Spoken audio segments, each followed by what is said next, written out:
La peur nous fait passer à côté de ce que Dieu a pour nous si on la laisse dominer. Et c'est bon de se rappeler que la peur n'a plus d'autorité sur nous. Hébreux chapitre 2, au verset 14, nous dit « Ainsi donc, puisque ces enfants sont unis par la chair et le sang, lui aussi, en parlant de Jésus, de la même façon a partagé leurs conditions. Et il l'a fait pour réduire à l'impuissance par la mort celui qui détenait le pouvoir de la mort, c'est-à-dire le diable, et pour délivrer tous ceux qui étaient réduits à l'esclavage, leur vie durant, par la peur de la mort. »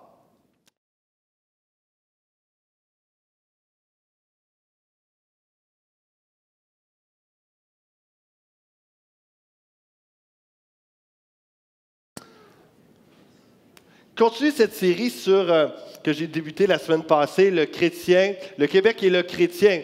Et on fait un parallèle entre la parole de Dieu et ce livre, le Code à Québec, qui nous donne 7 traits identitaires du Québec, des Québécois. Et nous sommes une Église qui valorise, une de nos valeurs, c'est la pertinence et c'est la transmission de l'Évangile. Et les deux ensemble font en sorte que c'est intéressant de savoir qui on est en tant que Québécois, qui sont les gens, nos compatriotes, les gens qui sont au Québec, parce qu'on veut les rejoindre avec l'amour de l'Évangile et en connaissant mieux qui sont les Québécois, on devient un peu plus aussi pertinent dans la façon de transmettre l'Évangile et c'est notre cœur ici à l'Église. Et donc, vous allez vous découvrir un peu plus vous-même en tant que Québécois, vous comprendre davantage. Également, en tant que chrétien, vous allez être mieux identifié au travers de cette série-là.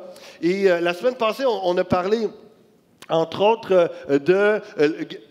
les Québécois, on est bons pour être des grands parleurs, des petits faiseurs. On a adressé la chose la semaine passée et que derrière nos intentions, il est important de s'assurer qu'il y ait des actions qui suivent nos paroles, qui suivent nos intentions dans notre cœur. Et ce matin, on va adresser un autre trait identitaire des Québécois, un autre point un peu plus négatif également. L'idée que les Québécois se voient souvent comme des victimes, la peur de l'échec, des pensées comme ça ne marchera pas, l'aversion pour le risque, une culture de perdants, c'est la faute des autres, pas dans ma cour et jouer les victimes. Ce sont des expressions, des phrases qui semblent, vous allez dire, c'est très pessimiste. David, tu as une mauvaise vision des Québécois. Ce n'est pas ma vision, c'est la vision des études de milliers de personnes québécois. Et c'est un des traits, pas le seul, c'est un des traits identitaires qui ressort.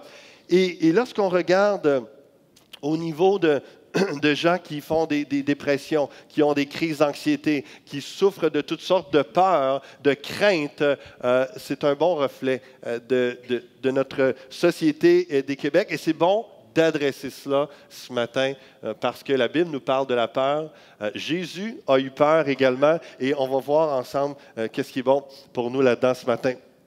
Donc, j'aimerais vous faire un peu comme la semaine passée, débuter avec vous faire un résumé du chapitre sur cette idée qu'on est victime et qu'on a peur de l'échec. Et dans l'étude des mots qui a fait jaillir ce trait identitaire, il y a les mots critique, méfiant, opposition, prudent, râleur, réactionnaire et stabilité qui sont surévalués chez les Québécois francophones. C'est-à-dire que les Québécois considèrent ces mots comme plus positifs que les Anglo-Canadiens.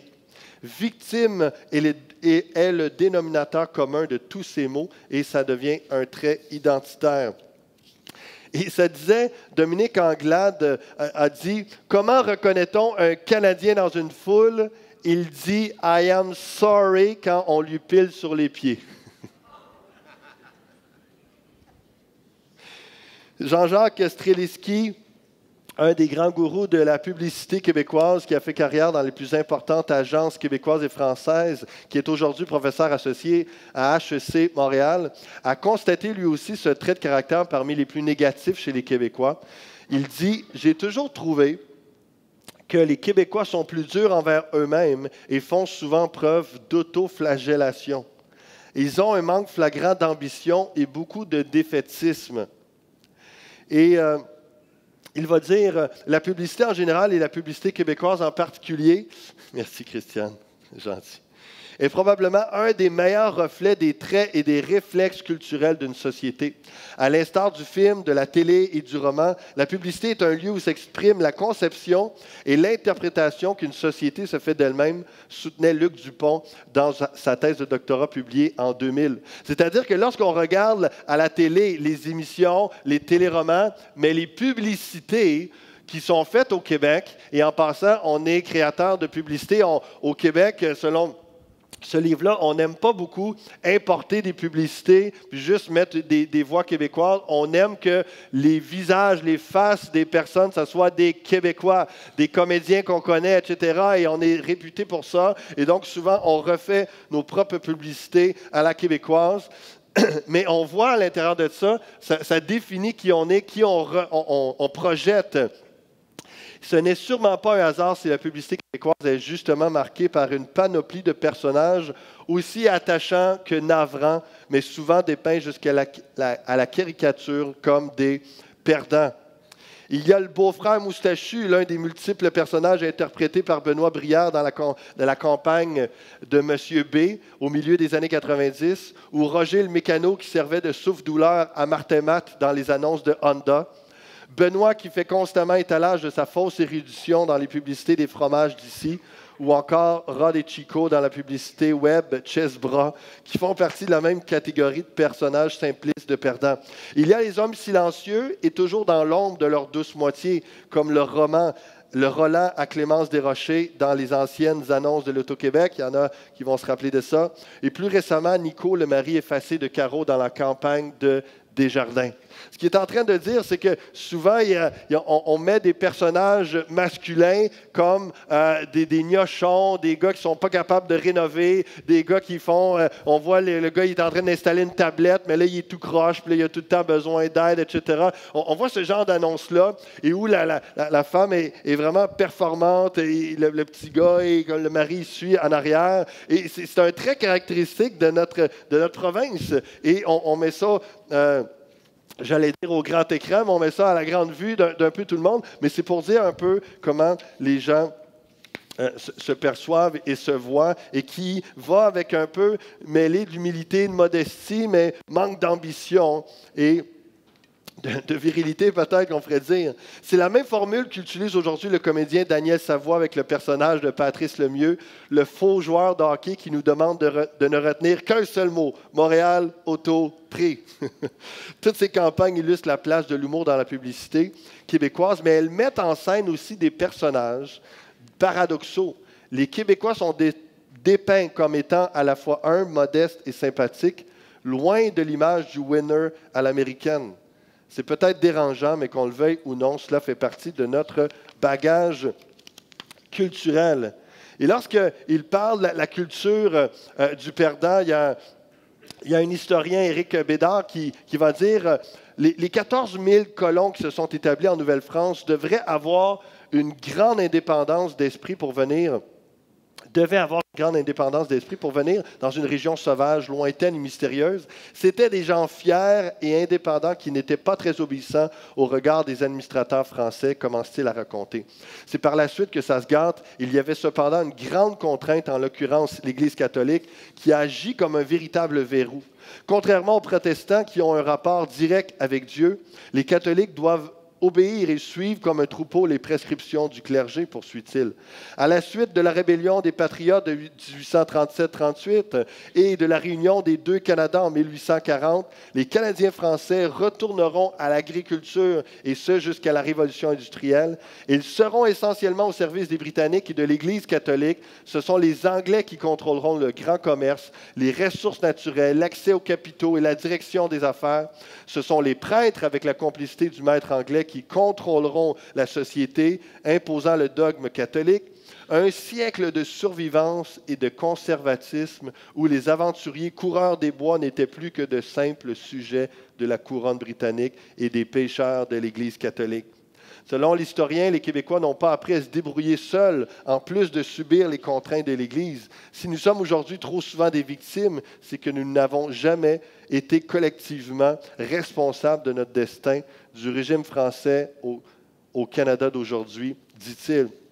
Alors, c'est intéressant de comprendre un peu tout le pèlerinage des Québécois à partir du coureur des bois, le défricheur, puis l'homme courageux qui a passé au travers des grands froids, etc., les rigoureux hivers, et là jusqu'à aujourd'hui, le Québécois que nous sommes en majorité. C'est des généralisations, mais ça donne quand même une idée de ce trait-là qu'on va adresser et qu'on doit adresser en tant que chrétien parce que Jésus est victorieux. Jésus a passé par toutes sortes de situations, d'épreuves et même situations de peur et il est sorti victorieux. Donc, il est notre modèle, notre exemple. Et je pense que c'est bon de s'arrêter et puis avoir un constat peut-être négatif, mais il est réel, il est vrai sur certains Québécois et de voir que les Québécois ont besoin de voir des chrétiens qui sont capables d'exprimer leurs émotions, capables d'exprimer leur peur, leur crainte à Dieu et de ressortir de là fortifiés, encouragés, pleins d'assurance, avec une direction, un conseil de Dieu, parce qu'on a besoin d'inspirer le Québec par la force que Dieu nous donne, la sécurité qu'il nous donne et d'arrêter de sortir de ces pensées où ce que le livre nous parle, comment les Québécois ont peur du risque. Les Québécois souvent vont dire c'est la faute des autres. Il va dire s'ajoute au facteur d'humilité, de modestie, de fatalisme et de peur du risque, celui de la déresponsabilisation. L'omniprésence de l'État permet de pallier le détachement et entretient la déresponsabilisation des Québécois. Si ça va mal, l'État sera là pour m'aider, se disent-ils. Hein, il y a cette pensée-là également qui entretient l'état de victime. Il y a toute l'idée de pas dans ma cour. On y parle également encore de l'implication communautaire où on est une des provinces où on s'implique le moins parce que justement on se déresponsabilise s'il y a un besoin au niveau des pauvres, s'il y a un besoin au niveau des personnes, des familles, etc. L'État va s'en occuper. Il y a toujours cette pensée-là et je ne crois pas que c'est l'attitude d'un chrétien qui est décrit dans la Bible. Au contraire, on se soucie des uns et des autres et on réalise que le changement part avec nous. Le changement part avec chaque personne qui prend ses responsabilités, qui reçoit le courage de Dieu et qui fonce. Ensuite de ça, avant, tout était la faute des Anglais. Après, ce fut celle des curés. Ensuite, celle des politiciens. Et maintenant, on dénonce les gens d'affaires. C'est toujours la faute des autres. Et ça termine en disant, sondage après sondage, on démontre que les Québécois sont les plus accueillants et les plus cordiaux envers les étrangers et particulièrement les touristes. Ce n'est pas la peur des étrangers qui distingue les Québécois francophones des Anglo-Canadiens, mais plutôt la peur du retour du religieux. Les Québécois ont été victimes très longtemps de la domination religieuse au Québec et ils ne veulent pas revenir en arrière. Et ça, c'est intéressant de le savoir, de comprendre notre historique, de comprendre un peu la façon de penser des gens, où ce n'est pas Dieu forcément qui rejette, mais c'est la religion. Et combien il est important pour nous de bien vivre ce qu'on prêche, c'est-à-dire une relation avec Jésus-Christ, et que les gens réalisent qu'on ne veut pas les embarquer dans notre religion, dans notre affaire. On veut qu'ils connaissent Jésus-Christ, qu'ils développent une saine relation avec leur Sauveur, leur Seigneur, celui qui est mort pour eux sur la croix pour le pardon de leurs péchés, Jésus-Christ, afin qu'ils soient sauvés, épanouis, qu'ils aient l'espérance de la vie éternelle. Et donc, c'est important de bien comprendre là où est le Québec et le Québécois et de pouvoir l'emmener à juste titre vers le Seigneur. Et non juste avec une religion où des pensées comme légalistes, ah ben là, quand tu es chrétien, tu ne peux pas faire ça, puis tu dois faire ça. Ce n'est pas l'approche que la Bible présente et ce n'est pas l'approche non plus qui est vraiment gagnante avec les Québécois, c'est vraiment de les emmener à une vraie relation avec Jésus-Christ, qu'à partir de là, il y aura des changements dans leur cœur, des changements de comportement qui vont se faire par la puissance du Saint-Esprit et par la lecture, l'étude, la mise en pratique de la parole de Dieu. Et j'ai bien aimé aussi lorsqu'il donne l'exemple de Nelson Mandela, victime de l'apartheid, aurait pu expliquer que c'est la faute des autres, qu'il n'y pouvait rien, que ce n'était pas possible. Il a plutôt poursuivi son combat malgré 27 ans de captivité. Nelson Mandela a dit « Ne me jugez pas sur mes succès, jugez-moi sur le nombre de fois où je suis tombé et où je me suis relevé à nouveau », a-t-il déclaré. Parole sage qui devrait avoir plus d'écho ici et chez les entrepreneurs, une belle leçon pour les Québécois. Et je trouvais ça intéressant parce qu'il y a un proverbe dans la Bible qui dit que le juste, 7 fois il tombe, mais toujours il se relève. Et combien en Christ, en Jésus, dans notre foi, on n'est pas appelé, et Dieu ne s'attend pas toujours qu'on soit sur le haut de la montagne, au sommet, winner, continuellement.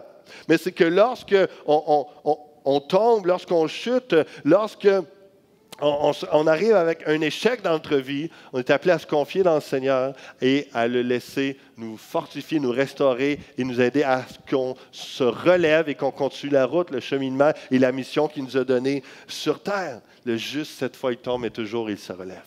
Ça, c'est la parole de Dieu. Donc, on va regarder justement. On va adresser plus l'idée de la peur de l'échec ce matin, mais juste pour dire que Dieu est pour le succès, puis on pourrait développer cette pensée-là. Et j'aimerais qu'on ait une pensée équilibrée entre les deux ce matin. Juste 3 textes qui nous parlent du succès. Josué 1,8, que ce livre de la loi ne s'éloigne point de ta bouche. Médite-le jour et nuit pour agir fidèlement selon tout ce qui est écrit, car c'est alors que tu auras du succès. Dans tes entreprises, c'est alors que tu réussiras.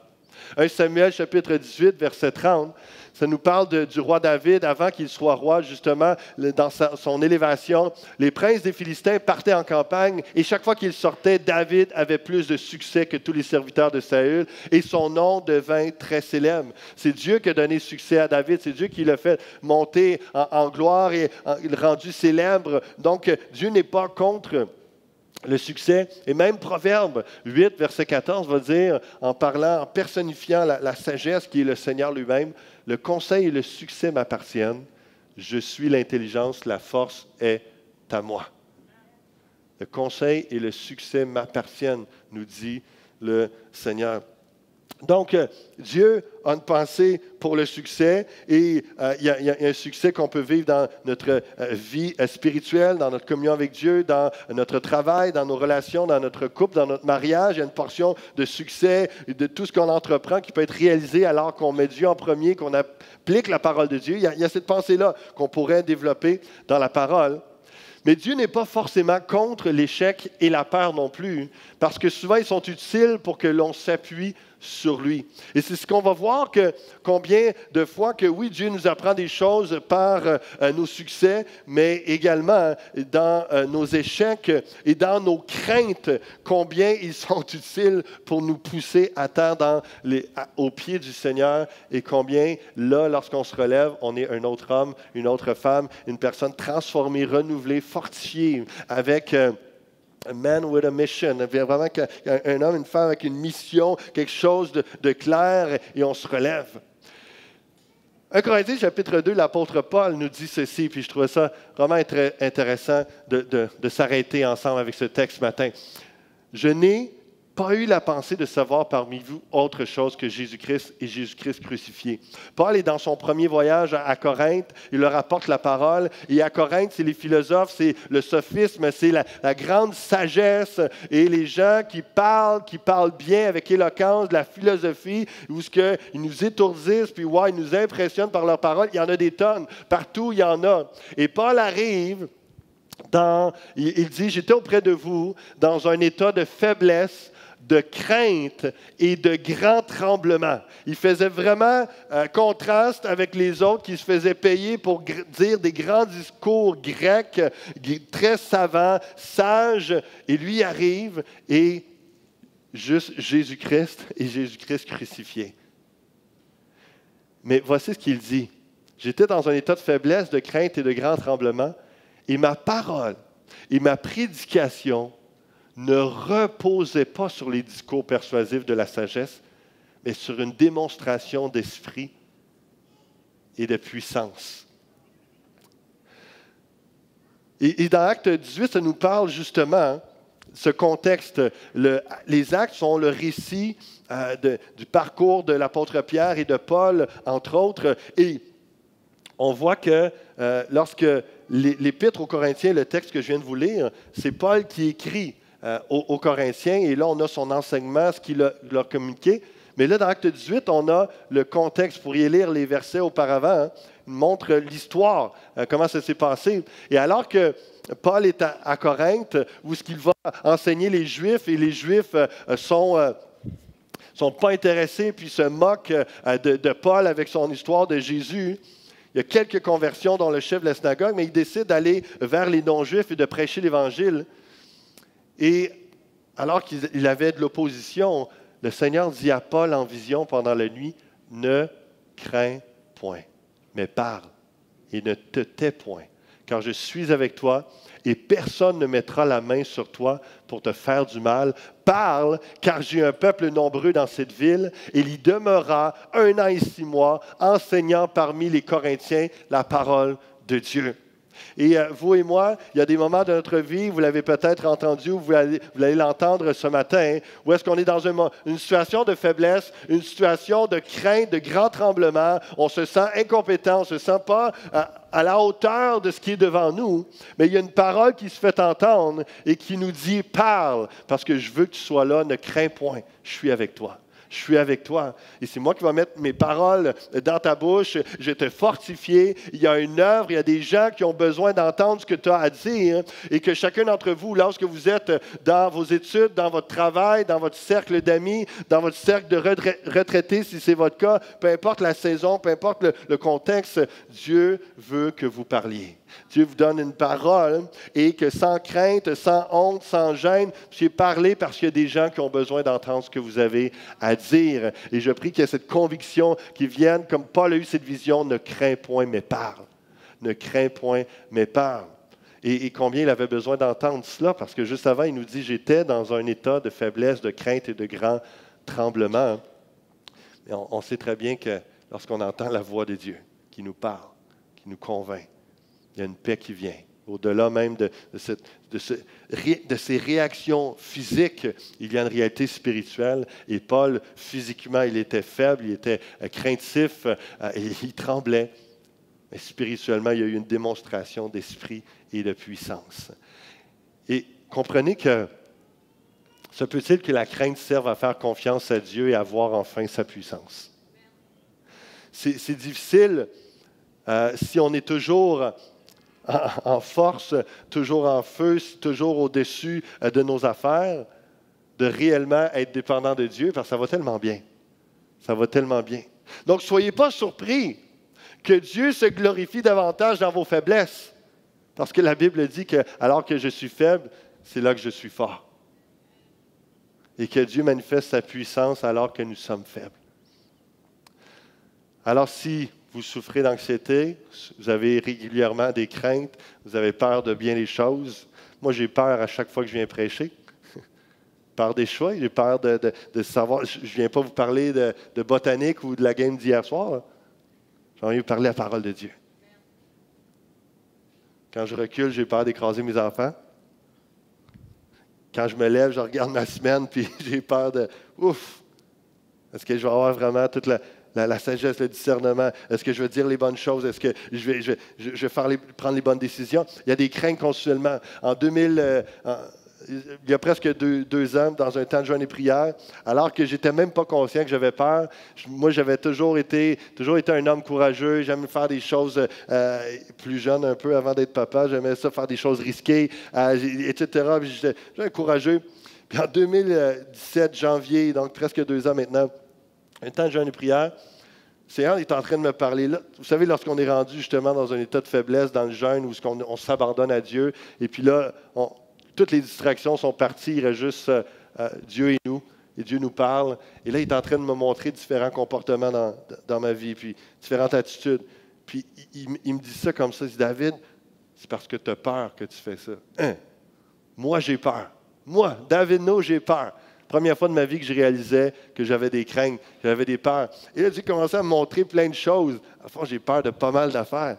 Mais la différence, c'est que je suis sur le stage en ce moment parce que je surmonte les peurs à chaque fois et que je vais au-delà parce que c'est une des raisons pourquoi je prends au moins mon heure de prière à chaque jour, parce que je ne serais pas capable de faire ma journée. Je ne serais pas capable de me présenter devant vous, prêcher la parole de Dieu avec l'assurance, avec la conviction que Dieu veut vous dire quelque chose ce matin si ça n'était pas de ça. Et donc, combien de voir nos points de faiblesse dans nos vies et finalement est un sujet de joie parce que lorsqu'on les utilise de la bonne façon, ça nous pousse vers Dieu.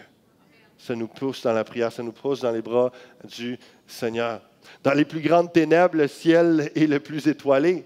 Et quand je suis faible, c'est là que je suis fort. Quand nous avons peur, c'est là que le courage peut jaillir en nous. Cette semaine, c'est assez particulier comment Dieu a confirmé que je devais vous parler de la peur. J'ai rencontré quelqu'un et puis au début de la semaine, puis on parlait comment plusieurs chrétiens ont de la difficulté à exprimer leurs émotions. Ils refoulent leurs émotions. Puis on avait cette discussion-là, puis c'était intéressant. Et puis le lendemain,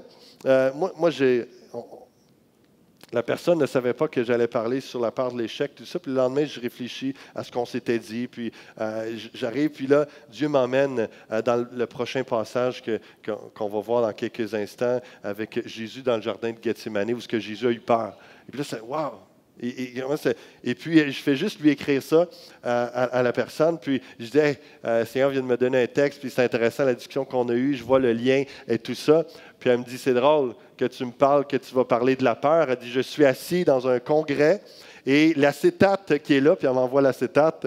Il dit, la conférence que je suis en train de suivre, c'est sur la peur. Et elle m'envoie ça, puis je dis, aïe, OK. Je pense que Dieu est en train de nous parler, nous préparer pour le message. Donc, alors que je préparais mon message, je reçois cette diapo-là, juste le timing incroyable. Elle est live là, en train, à la seconde près, où j'y envoie le petit messenger. Elle est là en plein dans la conférence. On parle du même sujet. Et Dieu nous parle ce matin. Il va adresser ça dans nos cœurs. Et pour, à la fin de ce message, dans quelques minutes, arriver à mettre le doigt sur des choses que vous ne comprenez peut-être pas, vos réactions, que vous ne pensiez pas qu'une réaction, un comportement était motivé par la peur. Mais ce matin, vous allez le saisir et vous allez pouvoir l'exprimer à Dieu et commencer peut-être à cesser ce genre de comportement qui vous nuit, qui nuit à votre épouse, à votre époux, à vos enfants ou même à votre travail, à vos relations amicales, pour dire, Seigneur, je veux arrêter de fuir, je veux arrêter de réagir par crainte, par peur. Je veux te l'exprimer, recevoir ta paix, recevoir ton courage. Est-ce que quelqu'un peut dire amen à ça? Quelques pensées sur la peur. Bien, si Jésus a eu peur, la peur n'est donc pas un péché. Ça veut dire que vous avez le droit d'avoir peur. Ce n'est pas parce que vous êtes poche, ce n'est pas parce que vous êtes juste un petit peu heureux et que vous ne voulez rien faire. C'est une émotion. Vous le ressentez. Vous vivez ça. C'est un réflexe nécessaire à la survie. Hein? Si vous faites face à un grizzly, vous avez peur, bien, ça va vous faire prendre la poudre d'escampette, comme on dit. Donc, c'est un bon réflexe qui est là, qui, en certains contextes, est utile. Donc, la peur peut nous amener à fuir. Et fuir est parfois sage, comme devant un grizzly, mais parfois, c'est un manque de courage. Et c'est là qu'il faut adresser ça aussi, afin que la peur ne nous amène pas à désobéir ou à fuir le plan de Dieu, mais simplement à nous amener à ses pieds, à recevoir la force afin que nous obéissions. La peur peut aussi nous paralyser. Donc, c'est pour ça qu'il faut bien la cerner et la discerner dans notre vie, en être conscient et de pouvoir bien gérer cette peur-là, l'exprimer à Dieu. Une peur peut en emmener une autre. Et c'est ça qui est terrible lorsqu'on ouvre la porte à ce genre à la perte de contrôle d'une certaine émotion comme la peur. Vous pouvez avoir peur de la mort. Et cette peur de la mort-là amène la peur d'une maladie, la peur des maladies, la peur de vous déplacer, la peur de tout. Et donc, ça engendre. Donc, c'est important de discerner quelles sont vos peurs, de les exprimer à Dieu et de le laisser vous rassurer, laisser vous parler à ce niveau-là, pour que vous puissiez avoir une vie saine et un bon comportement à la gloire de Dieu. La peur doit être exprimée à Dieu et non déniée. Ce n'est pas d'être un bon chrétien, de penser ou de toujours refouler ou d'être dans le déni, de dire non, non, j'ai pas peur, non, non, moi je suis avec le Seigneur, puis avec Dieu, nous ferons des exploits, puis d'être toujours dans le déni. Si on déclare ces paroles-là, après qu'on ait dit, Seigneur, j'ai la chienne dans telle situation, ça me fait peur, j'ai des craintes, ça m'angoisse, je suis anxieux par rapport à telle chose, tel événement. Et après un temps où il y a une paix, il y a une visite du Saint-Esprit qui nous fortifie, qui nous fait du bien. Et puis là, avec profondeur, puis avec vérité, j'avais peur, mais je sais qu'avec Dieu, nous ferons des exploits. Je sais que Dieu est grand et je vais surmonter n'importe quelle épreuve parce que Dieu est avec moi.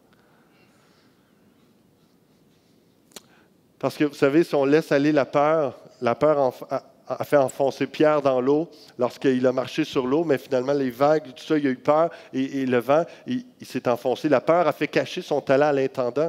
Vous savez, et Jésus montre qu'il a repris celui qui, par peur des représailles ou par peur de ne pas faire les bons choix, les bonnes décisions, finalement, qui désobéit et qui ne fait pas profiter aux autres de ce que Dieu lui donne.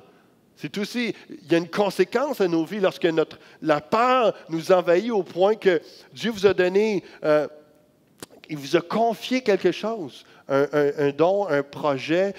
Dans le cas de la parabole des talents, c'est un montant d'argent puis qui est appelé l'intendant à le faire fructifier. Mais pour nous, ça représente tout ce que Dieu nous confie. Ça peut être nos enfants, ça peut être les dons, le ministère qu'il nous a donné ou quelconque chose. Et à la fin de notre vie, Dieu va nous demander, qu'est-ce que tu as fait avec ce que je t'ai donné? Il y aura des représailles si on dit, j'ai tellement eu peur de ne pas faire les bons choix puis de te décevoir que j'ai juste rien fait. Au moins, je ne l'ai pas perdu. Non, non, Dieu veut qu'on ait le courage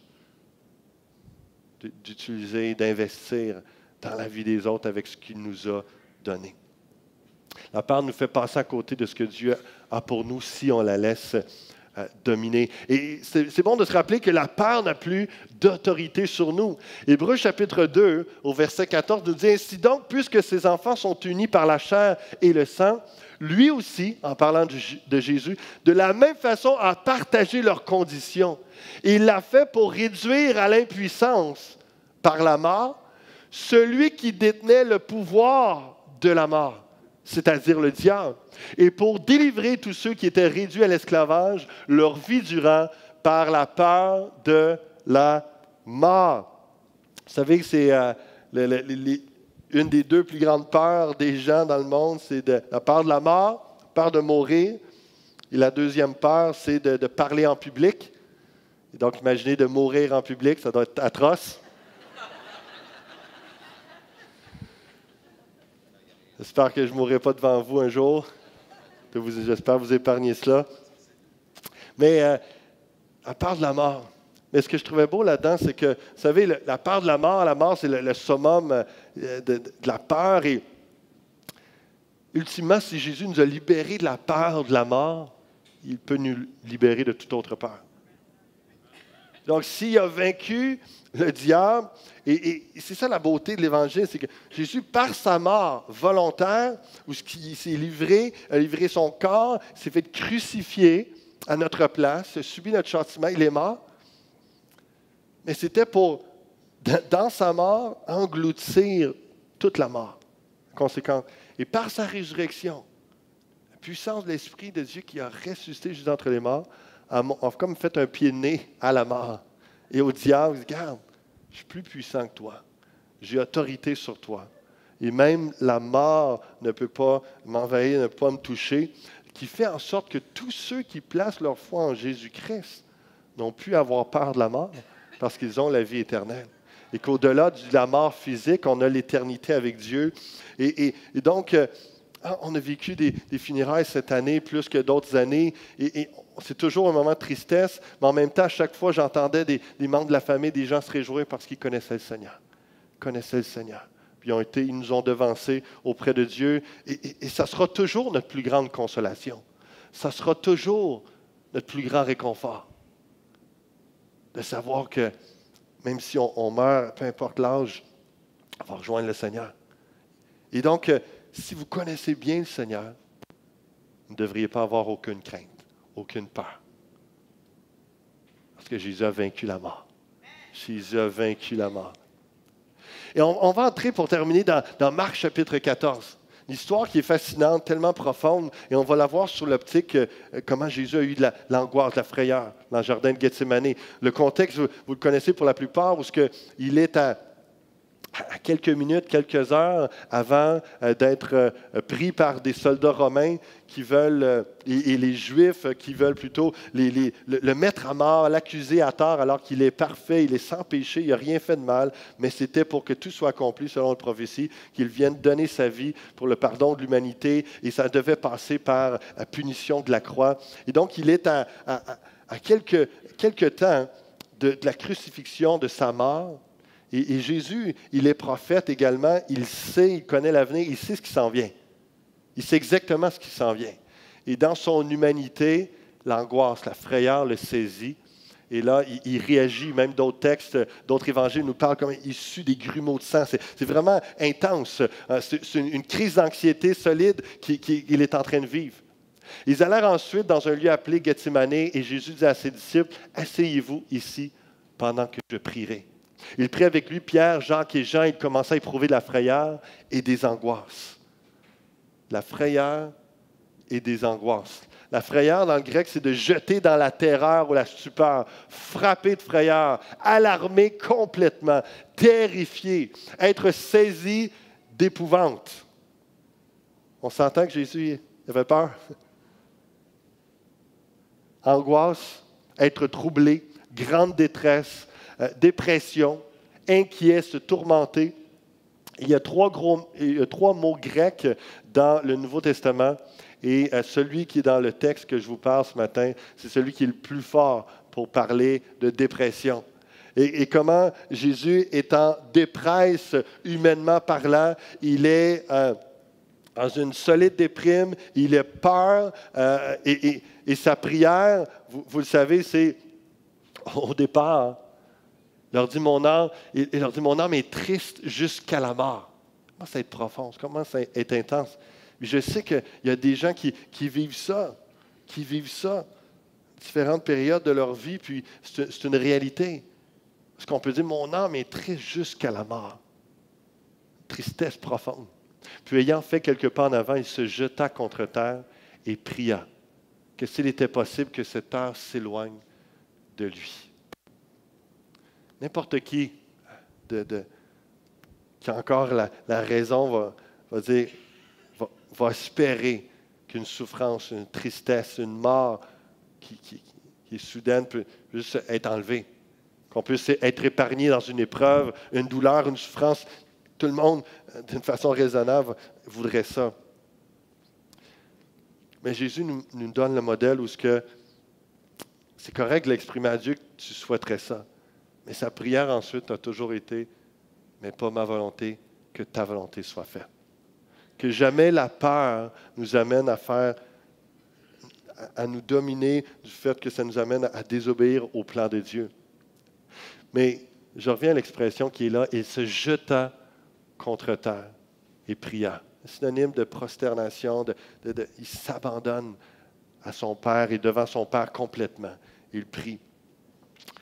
Que faites-vous avec vos émotions? Si vous vivez de la tristesse jusqu'à la mort, si vous vivez de la frayeur, la peur, l'angoisse, les crises d'anxiété, que ce soit devant un manque d'emploi ou que ce soit devant une crise familiale, que ce soit une crise existentielle, triste jusqu'à la mort, la frayeur, l'angoisse. Est-ce que vous gargarisez de belles paroles, puis toujours comme en train de refouler ça, puis non, moi je suis fort, puis on est chrétien, puis Dieu est avec nous, puis et de jamais être en connexion réellement avec qui vous êtes, avec vos émotions, avec votre vie, avec votre réalité. Est-ce que Jésus, il faisait il jouait au cow-boy, puis non, pas de problème. Moi, je suis toujours le plus fort, puis toujours pas d'émotion, on pleure. Les gars, ça pleure jamais. Non. Jésus, il sue des grumeaux de sang. Il il a peur, il sait ce qui s'en vient, son corps réagit, son âme réagit, il est triste jusqu'à la mort. Je veux juste vous encourager ce matin à suivre l'exemple de Jésus-Christ, où ce que dans ces moments-là, on se jette à terre aux pieds de Dieu. On se jette aux pieds du Seigneur et on prie. On prie, on prie. Parce que vous savez que, puis il en fait quelques pas en avant, il se jeta contre terre et juste revenir.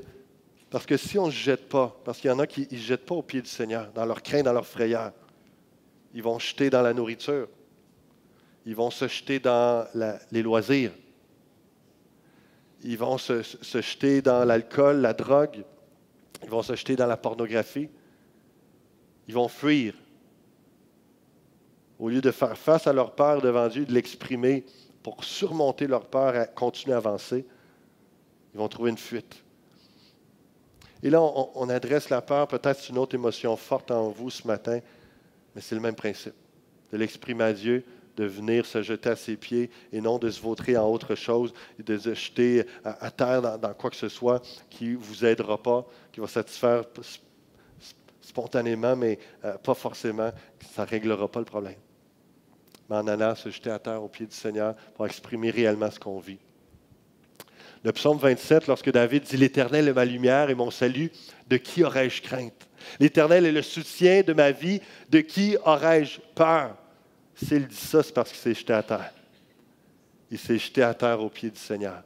Il lui a parlé, il a exprimé combien de fois David était en fuite parce que Saül voulait le tuer. Et il disait, Seigneur, qu'est-ce que je fais? Pourquoi? Je n'ai rien fait de mal. Et puis, il parcourait, il criait à Dieu, il demandait son aide, son réconfort, sa protection. Et Dieu répondait. Il pouvait dire, même s'il y a des milliers de personnes qui courent après moi pour me tuer, de qui aurais-je crainte, dans le fond? L'Éternel est le soutien de ma vie. L'Éternel est le soutien de ma vie. Il avait, comme Jésus, parce que Jésus, après ce moment-là, il s'est relevé. Il s'est jeté à terre et il s'est relevé. Le juste, cette fois, il tombe, mais toujours, il se relèvera.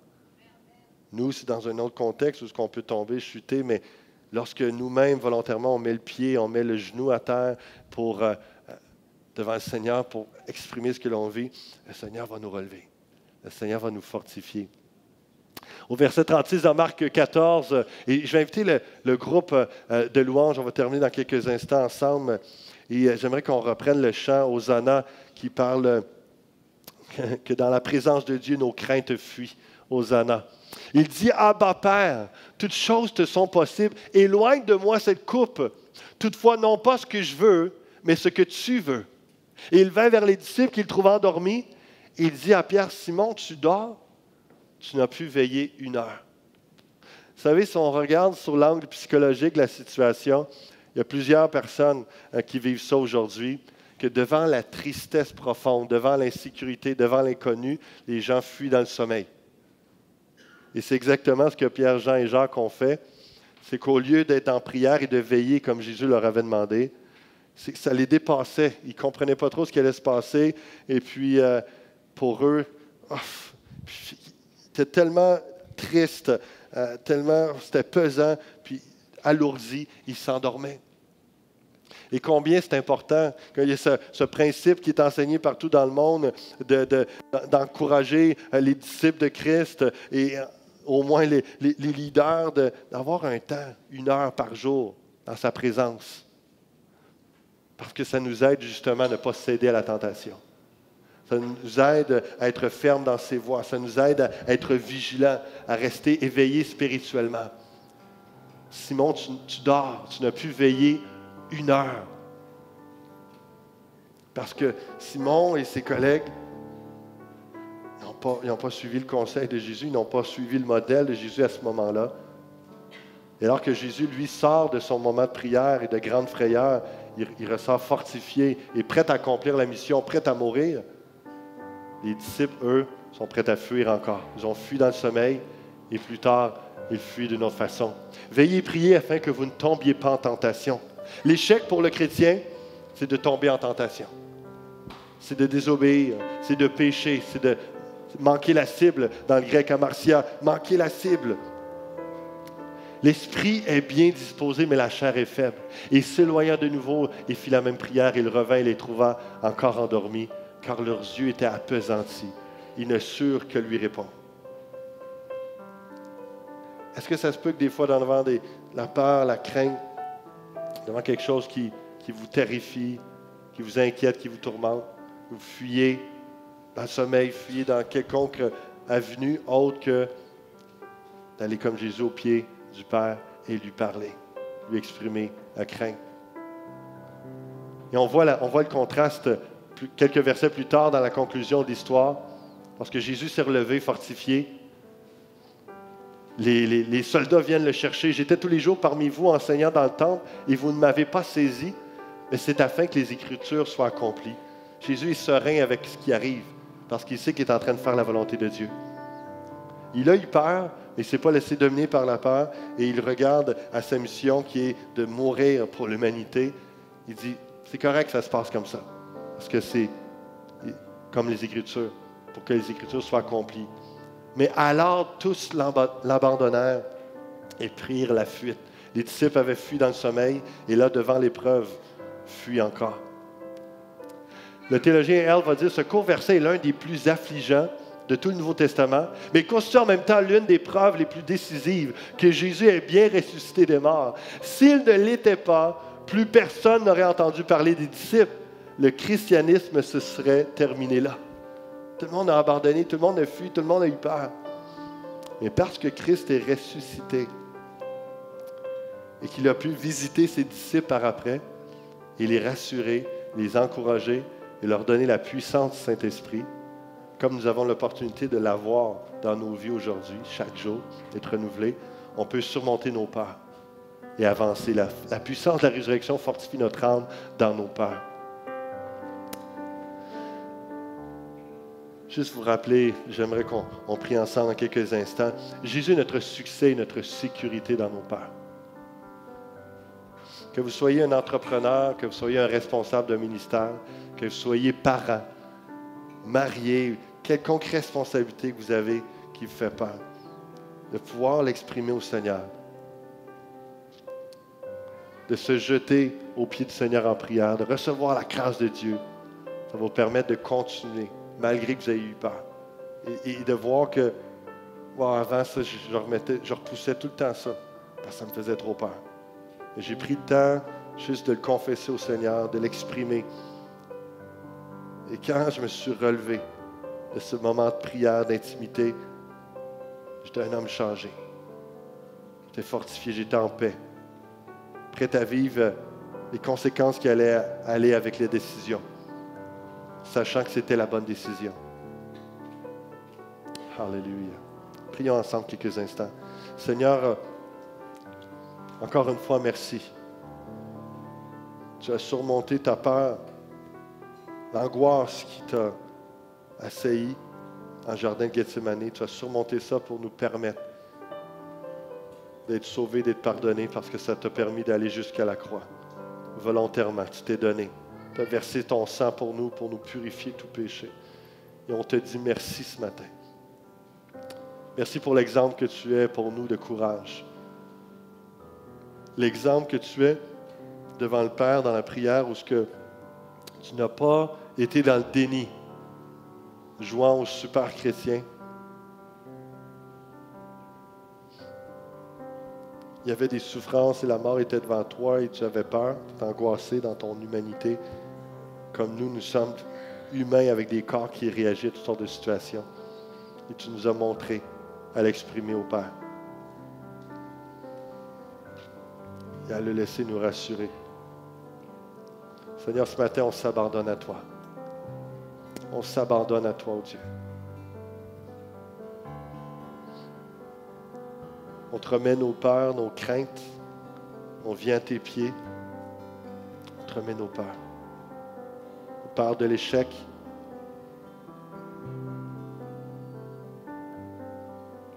Toute peur rattachée à cela, Seigneur. On veut être les hommes, les femmes que tu veux que nous soyons. On veut te laisser œuvrer en nous, qu'on soit des hommes et des femmes matures, capables d'exprimer ce que l'on vit, conscients aussi de nos émotions, ne pensant pas que c'est sale, que c'est mauvais, que c'est péché, alors que c'est juste une émotion. Aide-nous à mettre le doigt dessus, puis afin que ces peurs ne nous assaillent pas, ne nous paralysent pas, et ne nous fassent pas dévier de ton plan, mais au contraire, qu'elles nous amènent à terre, à tes pieds. Alléluia. Merci pour ce que tu fais ce matin. Que des habitudes et des réflexes puissent changer ici dans ce lieu, dans cette église.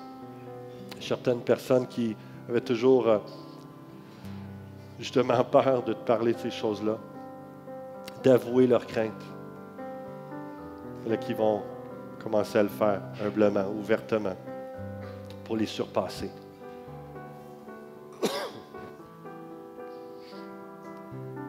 Merci de ce que tu vas faire par ton esprit. Alléluia.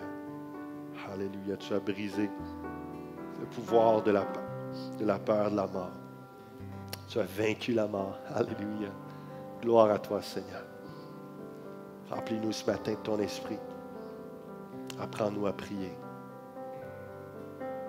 Et à être des modèles au Québec de chrétiens qui n'ont pas peur de l'échec, qui vont oser entreprendre des choses pour ta gloire, qui vont oser obéir à ta parole, accomplir la mission pour laquelle nous sommes appelés. Accomplir ton plan, Seigneur. Ne vivant pas dans un état de victime, mais en étant réellement tes enfants de Dieu, dignes de te servir, de marcher dans le courage, la force et la foi, par la puissance de l'Esprit. Alléluia. Merci Seigneur de ce que tu es en train de faire, ce que tu vas faire à travers cette Église pour impacter le Québec dans le nom de Jésus. Alléluia. Et ceux qui sont d'accord avec ça peuvent dire Amen. Je vous invite à vous lever.